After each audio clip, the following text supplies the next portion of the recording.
Welcome, everyone, to another week with Dr. McDougall. We're excited to be here, and I know that you all are excited to be here with us, too. And I'm Gustavo Tolosa. I'm here in Dallas, and there is the 3-day intensive weekend. There is Santa Rosa, California. I'm sure Dr. McDougall is going to tell you about it, and let's get it going. Dr. McDougall, how are you? Oh, I'm good because I'm in California. That's right. Yeah. Anybody who believes global warming is a hoax, you ought to see if you can get an airplane flight to Miami right now. Oh my gosh, this is very distressful. I mean, not only this Hurricane Irma, but the one that's coming behind it.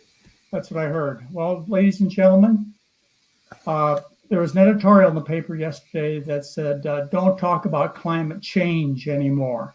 Talk about climate changed with a D on the end. We are in it right now. The question is, can we slow it and stop it? Well, we know we can. Do we? Well, we know that we can't if we don't fix the diet. Right. There are people who doubt by any means that we can save planet Earth, but not me. I'm an optimist, and I know what the impact of good food can be. And none of the other great global warming, already warmed situation is created. They're never thinking about food. But as we've talked about before, and I'm not going to repeat it too often because you're tired of hearing it, is more than half the global warming gases are produced by the livestock industry. Kill those people before they kill us. I mean, really. And I'm not talking about any individuals. I'm talking about an institution as people. Get rid of them. And, they talk about the impact on the environment of beef being 100 times more than potatoes. While Irma's passing over the United States, as it is right now, you think about what in the world could we possibly do to stop this? Because it is happening. What could we do to stop it? You go, oh my goodness, we'd have to do something desperate, like tell people to live off rice and corn and potatoes like they've been doing for, I don't know, a long time, certainly more than 250,000 years. Centuries. Yeah. Anyways, ladies and gentlemen, it's just to focus the webinar to tell you this is live and real. Turn on the news or look outside your door and see about Irma. I wanted to talk about some other things. Yeah, we are having a weekend, a wonderful weekend. And those of you who are coming, we look forward to seeing you. Mary's excited. I'm excited. I really have a fun planned, intensive weekend. And this would be, let's see, today must be the 7th, so it starts the 8th of September. Tomorrow. Tomorrow. We'll all be there. We've decided this is going to be the best intensive weekend we've ever had. So, hopefully you're signed up and you can get out and here. And if not, we're going to probably do another one in February. And that will also be the best intensive weekend ever. Yes, and I plan on being there for that one. Yeah, good. Well, we'll miss you. We'll miss you. I'm going to miss you all. Yes. And our next 10-day program is the end of December. But right. That's because we're doing business programs in the meantime. There's something I really can't stop hearing about by email, and I must address again, Gustavo, and it really deserves addressing again because it's become, besides the political problems and the environmental problems and the storms and hurricanes and so on, it is the number one topic on the internet. And that's the PURE study, the study that shows that eating carbohydrates is more harmful for you than eating fat. And I sent you a notice the day this happened. Let's see. I sent it to you. Well, actually, it happened August 29th. The big headlines came out. Pre-publication in the Lancet. They thought it was so important they had to publish it before the issue came out. And that was the PURE study, the prospective cohort study in the Lancet. And it's titled The Association of Fats and Carbohydrate Intake with Cardiovascular Disease and Mortality in 18 Countries on 5 Continents. And so they proved that eating carbohydrate was bad for you. But I said, and I just said one statement, it wasn't enough, I know. I should have written a 5-page review, and I could do that right now because I've had to do a lot of studies since then, so I could give you a 5-page review. But I sent all of you this just to say that I noticed this study that came out. And there's one sentence I put in about the study. This is a study comparing the health of people who eat junk foods in the US and Europe and Asia and Africa. I mean, these are people that live in modern day Earth. These are not people from 30 years ago when many people ate a starch-based diet. Like before 1980, they say in China, where they have very good figures, and by the way, this is one of the places studied, in China, before 1980, 90% of the diet was white rice. You know that I am not a promoter necessarily of white rice. Brown is better, but we've discussed this many times. But that was 1980s. There was 90% of the diet was rice. There was no obesity. There was virtually no type 2 diabetes. And now China, one of the studies included in this peer study, now China boasts that half the population is pre-diabetic. That's in the last 35 years. And 12% are frankly diabetic. So don't tell me about any studies about the modern world, because the modern world is different than the world 30 years ago, thanks to fossil fuels and technology, which has not only driven the food revolution, so that Coca-Cola and other soda pops are the carbohydrates they're talking about in these other countries. They're not talking about starch, rice, corn, and potatoes. Oh, they mentioned white rice. It could be white rice, but they don't really know, but they kind of mentioned it. Anyway, it's things have changed in 35 years. And if you're going to look at data now that is contrived, by the way, by industry, and I'll go into that in a minute, that is contrived by industry, you're going to look at data of people now, you're not going to look at anything comparing what truly healthy diets are compared to the crap, I'm allowed to use that word, that we eat on the American diet, which is the European diet, which is the Australian diet, which is the New Zealand diet, which is the diet of many, most people probably in Asia and Africa now, getting close to that, and soda pop and candy bars and cakes, and heck, white rice is the best thing they had to eat in these countries. Anyway, all right, so I told you that. I told you the comparisons. Some of you wanted more, and you deserve more, but I gave you enough to get started. I showed you that the consumption of rice has decreased per capita, in the last, say, 30 years. And the consumption of meat and dairy foods, as well as vegetable oils, has doubled. And there's an article that I actually cite here. I believe it's from the Lancet or the British Medical Journal, but you can click on it. It's right there. It shows that worldwide there is now an epidemic of heart disease, diabetes, etc. Even in those 18 countries on 5 continents, it's now epidemic because of the change in diet that's occurred.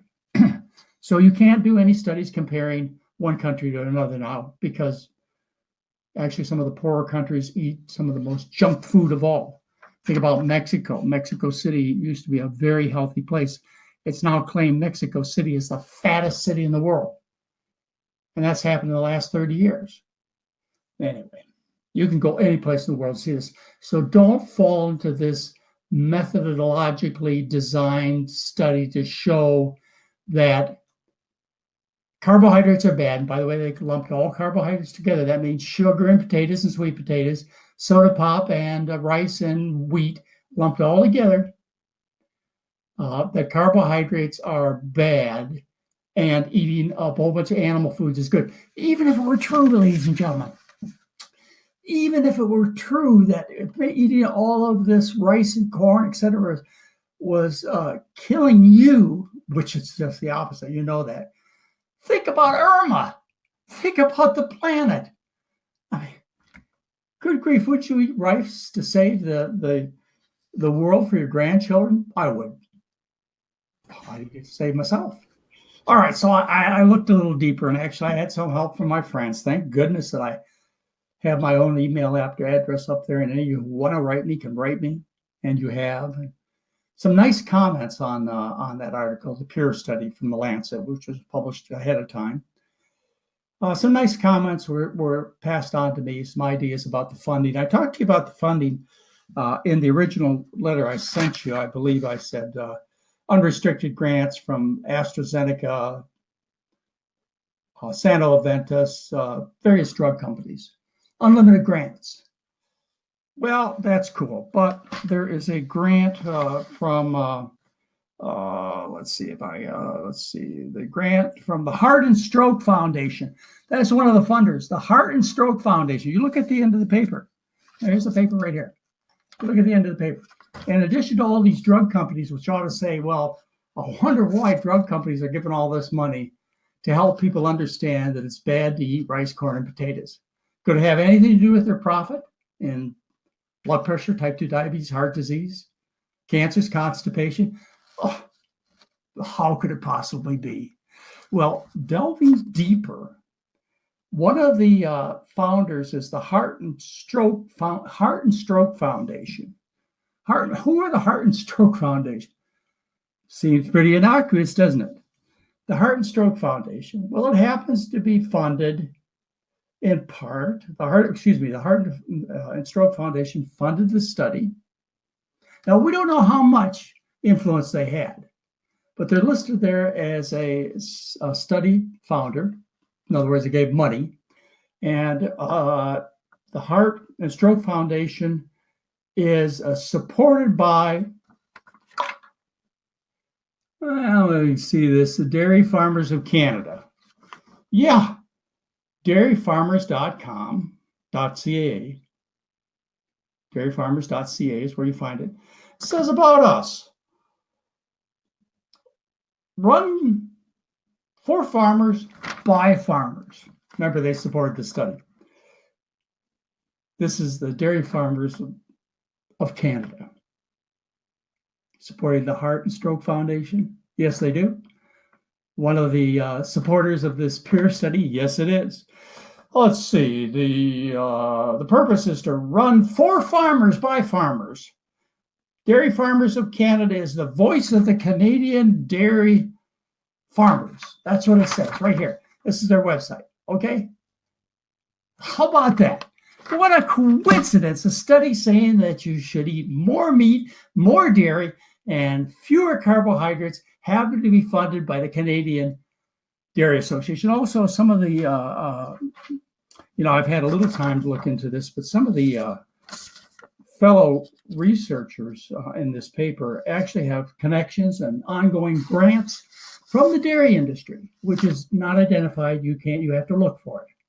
But I've already found that some of them have strong support for other research from the dairy industry and the meat industry, etc. What do you think?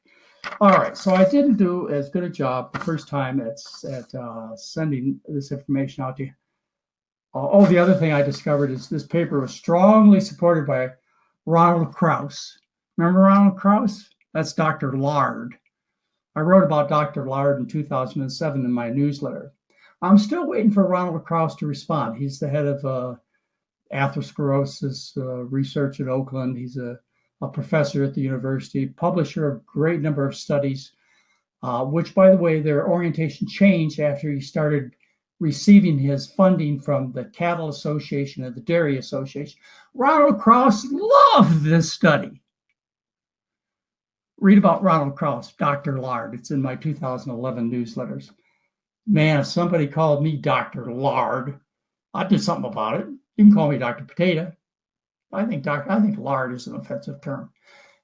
Dr. Lard favors this study. Just wanted you to know that. Okay, so you've got the founder here, the Dairy Association. Now you want to find out more about this, the details of the study. I would send you to David Katz. He used to be the president of American College of Lifestyle Medicine. He's been a friend of mine and good man, fighting this battle for a long time, professor, etc. He's a really sharp guy. He writes for the Huffington Post. And if you look up David Katz and Huffington Post, and you look under the peer study, there's an article he did last week on the peer study, the prospective urban and rural epidemiology. That's what peer study stands for. Prospective urban and rural epidemiology. Thank you, Mary. Shoot. Finally, the printer came out with it. This is the Huffington Post. I think that's see, this is the Huffington Post article that you'll find that David, what great timing, Mary. Oh, here's the article I just printed out of the printer on the Huffington Post that you can find that David Katz did, which went into great detail about this particular study. And Dr. Katz, he talks about, being a study of Middle East, South American, African, South Asian people. And he also recognized that these were selected populations of people. In this particular study, they skipped Japan, which has the longest longevity. But they printed another study in the same issue. Actually, it wasn't printed. It was sent pre-publication as an online study. It was so important. They couldn't wait for the regular publication date. They had to send it pre-publication as published ahead of time. But in that same published ahead of time is a study which looks at fruit vegetable intake, very high fruit and vegetable intake in those same 18 countries. And we'll get to that study in a minute. But just bottom line is that study, which nobody seemed to publicize, same publication date, same journal. That study showing higher intake of fruits and vegetables in the same 18 countries, same 5 continents, showed a lower mortality, lower cardiovascular intake by those who ate more fruits and vegetables. Well, anyways, David Katz brings out this particular paradox that the one study favoring eating more Coca-Cola and other soda pops and sugars gives you more disease. That's the peer study. It was published along with another study, which we'll get to in just a minute, which is about fruit and vegetable intake, which showed less mortality, less heart disease when you ate more fruits and vegetables. Now, figure that out, folks. If you eat more carbohydrate, you eat less fat. That's kind of like a seesaw teeter-totter. It's kind of like the equation. You got to get a total number of calories.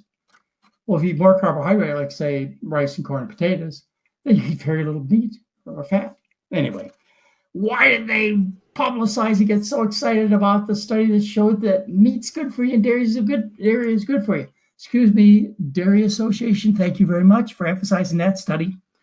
Well, anyways, David Katz, I showed you, look at it on Huffington Post, you can get some great details. He's a great thinker and did a wonderful article. He's a regular contributor to Huffington Post. Dr. McDougall, what is the title of that article at the Huffington Post?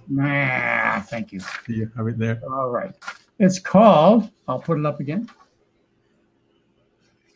What do you think? Diet and Health, Puzzling Past Paradox to Pure Understanding. Okay. Yeah, that's on the Huffington Post. People were asking about it. Yeah, well, there you go. I mean, that's easy to look it up. Look at their Google David Katz and Huffington Post and Pure or Pure Study or whatever. You'll find it. Anyway, Dr. Katz goes into a pretty decent discussion about, and that came out right afterwards. So the man put a tremendous amount of work into it really quickly. And, he's somebody who can rely on, David Katz. So those of you who want a more detailed discussion of some of the problems, believe me, there are many more, of some of the problems of the Pure Study, go to see David Katz's article. All right, so here we go. Let's see. Wow. This is the study we thought we were talking about. Pure Study. Copyrighted, of course, so you got to go to the library and do it. Right. And the other study I was telling you about, and let's see what else. Pardon me for having to thumb through papers here. I will do that. All right, let's see. Okay, so here's acknowledgements of the Pure Study. All right. You'll have to stop screen to look at it. You can see where it's supported by the Heart and Stroke Foundation, which is supported by the dairy industry. You can see it. I think you see it right there. Anyway, you'll find it at the end of the paper. Let's see. Supports from all these drug companies and stroke from the Heart and Stroke Foundation of Ontario. Yeah, that's the dairy industry. All right. I'm going to end this subject and get on to other topics. Here's the one, same journal, same online before standard publication issue in the Lancet, along with the Pure Study, is this study about fruit and vegetable intake and carbohydrates. You can see that.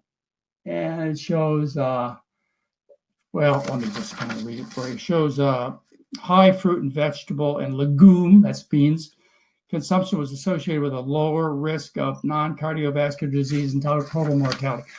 Why didn't you give this a lot of publicity? Excuse me. Does this have anything to do with money? Let me just thank them one more time. The dairy industry, thank you very much for supporting this study. Yes, you are so kind to the citizens. Oh, by the way, this may be in response to the fact that the Canada government official, recommendations have just changed as far as recommending to the Canadian citizens. They no longer recommend that people in Canada consume dairy. Well, I wonder if there's a reaction from the Canadian Dairy Association to that now upcoming official recommendation for Canadian citizens not to consume, or they're not recommending them to consume dairy anymore. Oh, that's a bad day for the Dairy Association. Yeah, the Canadians also came out and said no colonoscopy. What's with Canada? National Health Service? Its government cares about its citizens more than its industries? Boy, I'll tell you, the Canadian government, they deserve their task taking. Make sure you, Dairy Association, don't forget the Meat Association of Canada, make sure you get those official recommenders of a healthy diet. Make sure you put them in place. All right, Gustavo, that's too much. Well, no, that was great, Dr. McDougall, as usual, as always. You always bring us down to this issue that is money, it's industries. It's not a conspiration against us. They are businesses, so they're here to make money. Yeah, it's not. It's evil because, as they've taught biblically, in every religion, money is the root of all evil. It's just human nature.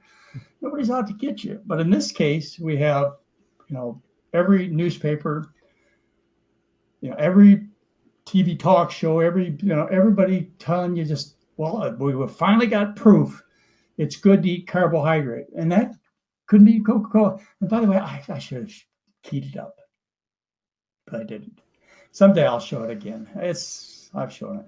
It's an advertisement from the probably 70s by the Coca-Cola industry, telling you that drinking Coca-Cola was good for you because it was appetite satisfying and slimming.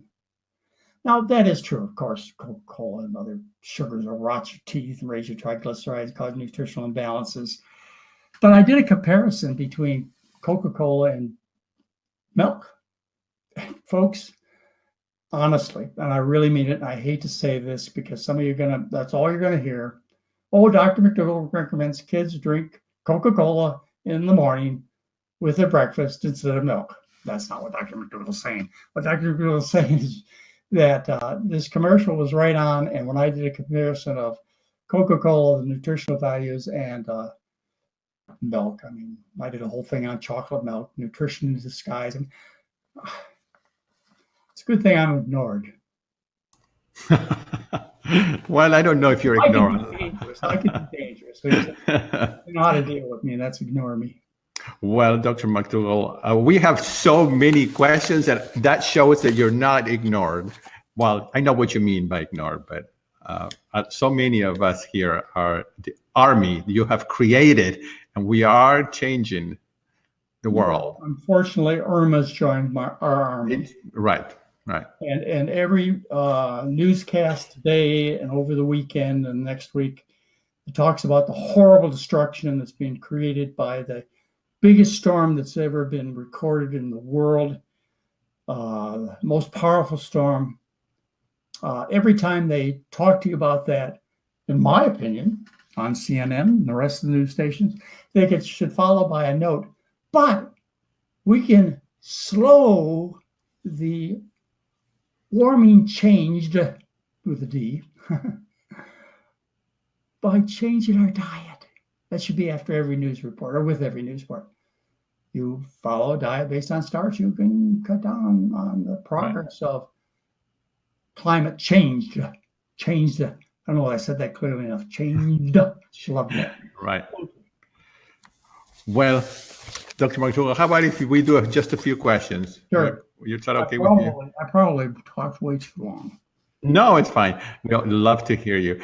We're going to end at well, your time. Well, my time is one. It's going to be 1:45. Yeah, you folks are just recovering from a huge. I know. Yeah. Hurricane Harvey. Yeah, was that the one, or am I? Yeah. Well, we didn't get anything here in Dallas, but it is devastating. It really is in Houston. All right. I don't know why someone wants to know how old I am, but I'm 53 years old. Okay. So, Dr. McDougall, first of all, I want to thank people because they're actually, many of them are following your advice and my advice to please go to your website, read the articles or the video, watch the videos first, so that then they can turn in questions that are a little more targeted and focused. And that will make these webinars way more interesting rather than just talking about why starches are good. So thank you, everyone. Please type. I know that a few of you have questions here, but if you go to the search, right, Dr. McDougall, the search. Or hot topics. Or the hot topics. You have written about just about everything.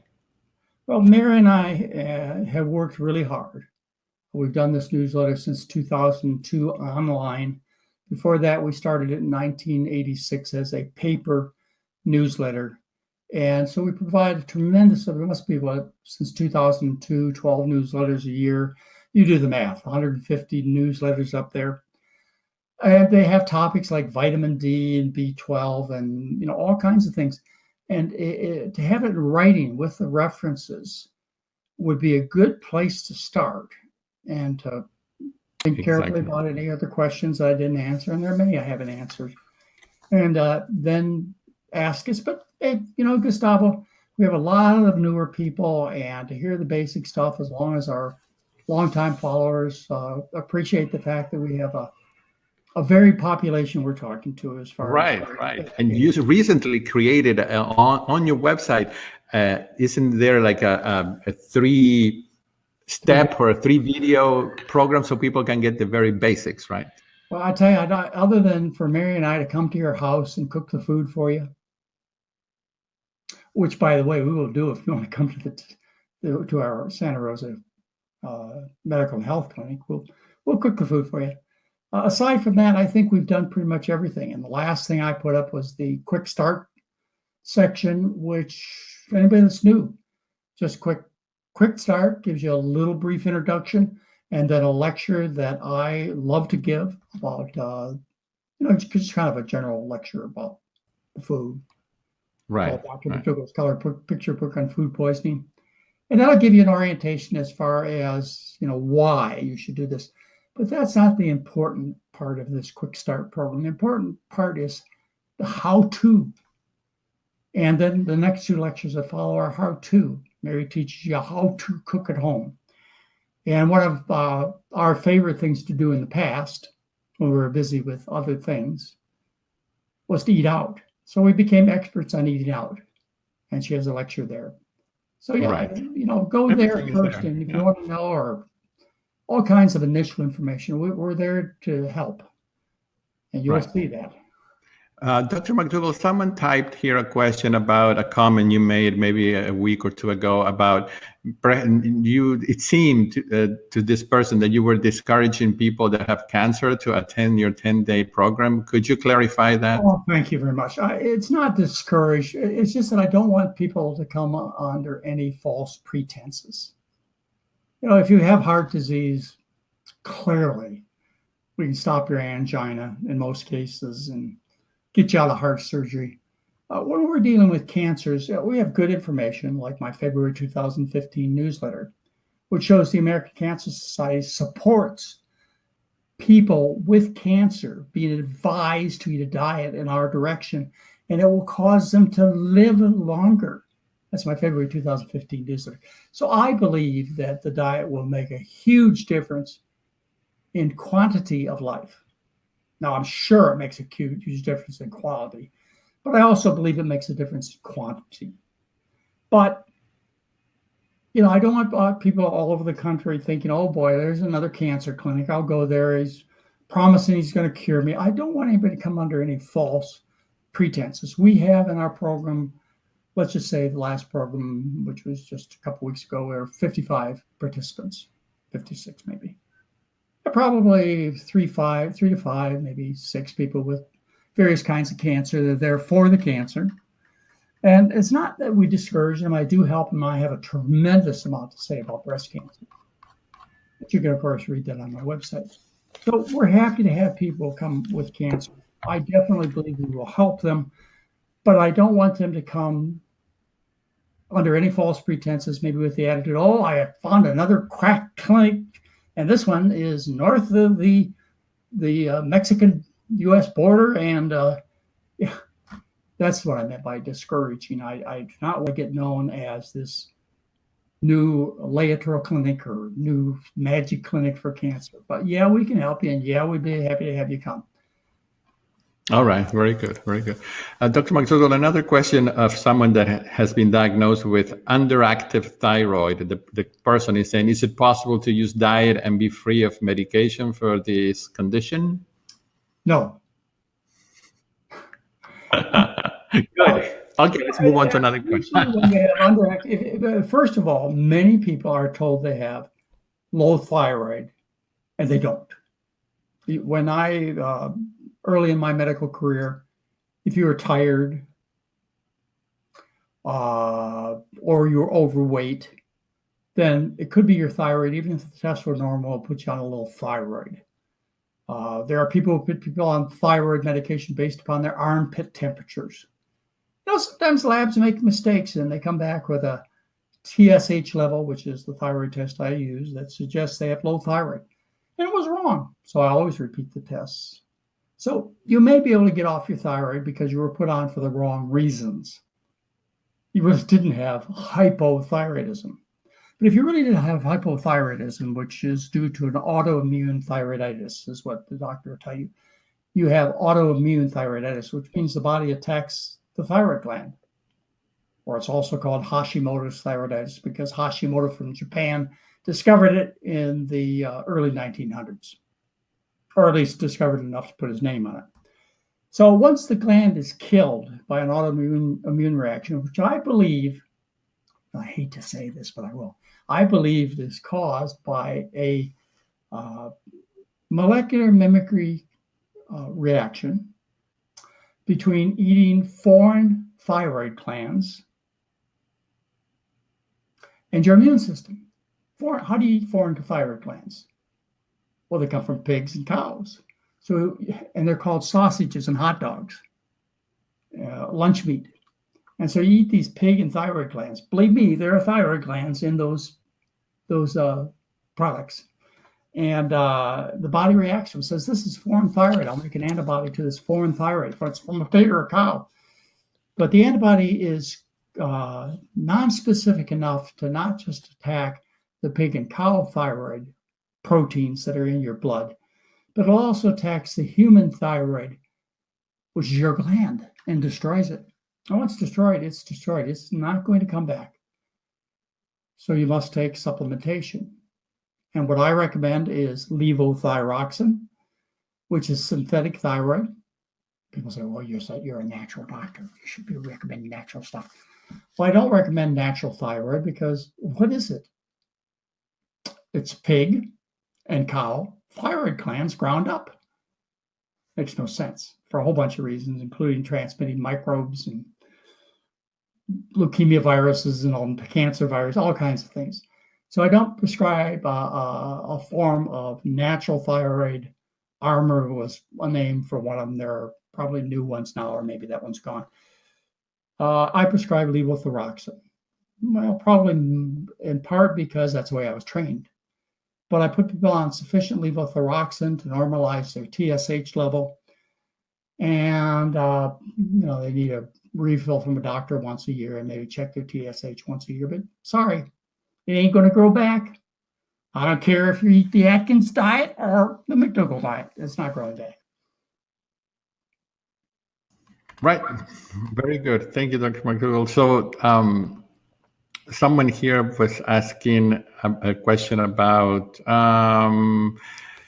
something that has caught my attention when I see people that have very big stomachs and bellies. No, they not only look fat, but it's sometimes it looks like the person is really like bloated. Pregnant. So, Pregnant. right, especially men. I mean, and we're not trying to make fun, but I mean, it's like it looks strange. And so this person says, are huge bellies partial inflammation as well as fat? Well, for Mary and I, over 70 years old, somehow it didn't become a natural part of our lives. I mean, I would stand up and show you my stomach, but it's not necessary. You can find a picture of that in my May 2016 newsletter. But anyway, no, it's not a natural thing to happen, to grow these pregnancy bellies.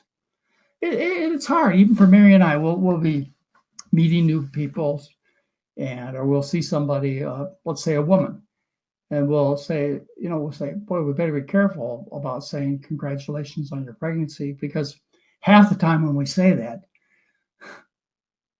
we offend them, because the female is really not pregnant, but she looks like it. And worse yet is that men, I mean, it's not like a few men, but maybe half of the men walking down the street, if you see a profile of them, they look like they're pregnant. Yes, and breasts. Is that attractive to look like a pregnant woman as a man? Wow. Yeah. Now, with that, it's because of the food, and it's because of the diet, and it's because of all the fat and the hormones and all kinds of things. You accumulate belly fat, and men, you look like a pregnant woman, and you should be ashamed to go outside looking like that. I mean, you might even eat rice and help global warming at the same time. Right. Exactly. It is. Well, thank you. Great. Dr. McDougall, someone also had a question about fat-soluble vitamins. Of course, people think that if you eat the McDougall plan, you're not eating any fat, when in fact, tell us about how so many foods have enough fat. Well, this comes out in references in the first book that I wrote called The McDougall Plan. There's no such thing as fatty acid deficiency on any natural diet. So there's always enough fat, like rice has 5% fat. Anyway, there's always enough fat to provide the necessary fat to absorb any fat-soluble vitamins, because there's no such thing as fatty acid deficiency in natural populations, and no diseases of fatty acid deficiency in people who have sufficient food, no vitamin diseases. The only case of fatty acid deficiency I can think about was an experimental study that was done probably in the 30s, when they started introducing infant formula instead of breast milk. And they introduced infant formula, and it was cow-based formula, of course. It was high fat, of course. And the kids got fat, the babies got fat, of course, as they still do today. And so they said, well, let's feed them low fat, no fat. Just give them milk formula and see what happens. Well, the children developed fatty acid deficiency, cracks in their mouths and skin, typical, fatty acid deficiency symptoms. But that's the only case of fatty acid deficiency I've ever heard of. And same thing with fat-soluble vitamins. There's no such thing on a natural diet. There's plenty of fat. But it's a sales pitch. Exactly. Yeah. Well, let's move on here to another topic, Dr. McDougall. I think we have someone that has a good question about zinc and iron. If your blood work comes back and shows that zinc and iron levels are low, what foods, if any, would you suggest that they increase more of? Well, certainly what I recommend in terms of starch-based diet is loaded with iron and zinc. Again, the only case of zinc deficiency I can think of in all my literature research was in Iran, like 50 years ago. They developed in some rural populations zinc deficiency, and it was found to be due to leavening of the bread. It somehow caused the bread to absorb the zinc, and they developed zinc deficiency. Once they stopped using leavened bread, the zinc deficiency problem went away. It's the only case of zinc deficiency I can think of. Iron deficiency, my recommendation is stop dairy. Dairy foods are the #1 cause of iron deficiency in young children, and probably in adults too, but let's not go fully into that. But it's what happens is the dairy has no iron, virtually no iron, and the calcium and phosphorus in the dairy form complexes from iron. Say you get from eating beef or green beans, it forms insoluble complexes with the calcium and phosphorus with the iron so that it's not absorbed. So you develop iron deficiency from eating dairy. Plus the dairy causes bleeding. We know this in children for sure. I mean, we do it in adults too, but I want to make sure that I'm clarifying that the research I'm talking about has been done in children. It causes bleeding of their guts, and so they bleed out. As far as adults go, let's just mention the same problem with iron absorption by drinking milk that occurs in children, same problem. The other thing is you end up with diseases caused by eating the rich Western diet, like hemorrhoids that bleed, or ulcers that bleed, or colon cancer that bleeds, or heavy menstrual periods. Whoa. Is that a big topic? We should just do a whole seminar on that. Is the amount of flow and the time of flow of your menstrual period is directly a consequence of what you eat and how fat you are. Yeah, if you change your diet, your menstrual flow becomes less in amount and in also number of days. Heavy menstrual periods go away as you lose weight. This is even more profoundly affected in terms of heavy menstrual periods. So, yeah, you want to know what foods to eat to help with iron deficiency? Don't eat dairy. Otherwise, fruits and vegetables are loaded with iron and zinc. Right. Thank you, Dr. McDougall. Someone here has a doctor in Kaiser, a Kaiser doctor, and this person writes to say that he has a cholesterol of 117, and everything seems to be fine. Triglycerides 143, HDL 37, LDL 51, etc. But his doctor still says that he needs to stay on Lipitor because lipids aren't the only cause of heart disease. So this person says, what is he talking about? Time for yet another doctor? In part. Then again, this doctor may be making the right decision. He's probably on a little bit too much Lipitor. My goal is to get people, when I have them on statins, at a cholesterol around 150. You can get too low. Remember, cholesterol is the precursor of your sex hormones and also of what goes to form vitamin D. So you need some cholesterol. Your body always makes enough, unless you have something serious wrong, like serious liver disease, etc.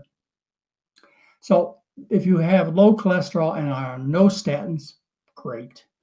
If you're on statins, then I believe you said 117 was his, that may be a little too much Lipitor.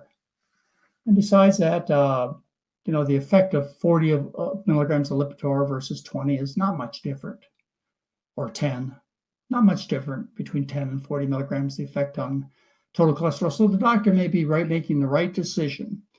The patient should be on a statin, particularly if the patient has a history of cardiovascular disease, stroke or heart attacks, or surgery. I would have them on statins. I would use pravastatin, which is also called Pravachol, because I believe it's the safest, but Lipitor is not bad. I sometimes use Lipitor. So anyway, it may have been an appropriate decision by the doctor. And then again, there are doctors that think that we ought to put statins in drinking water.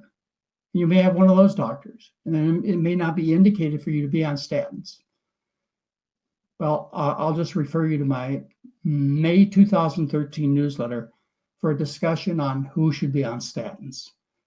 Find another doctor. If you don't have the confidence in this doctor, that's sometimes the best choice.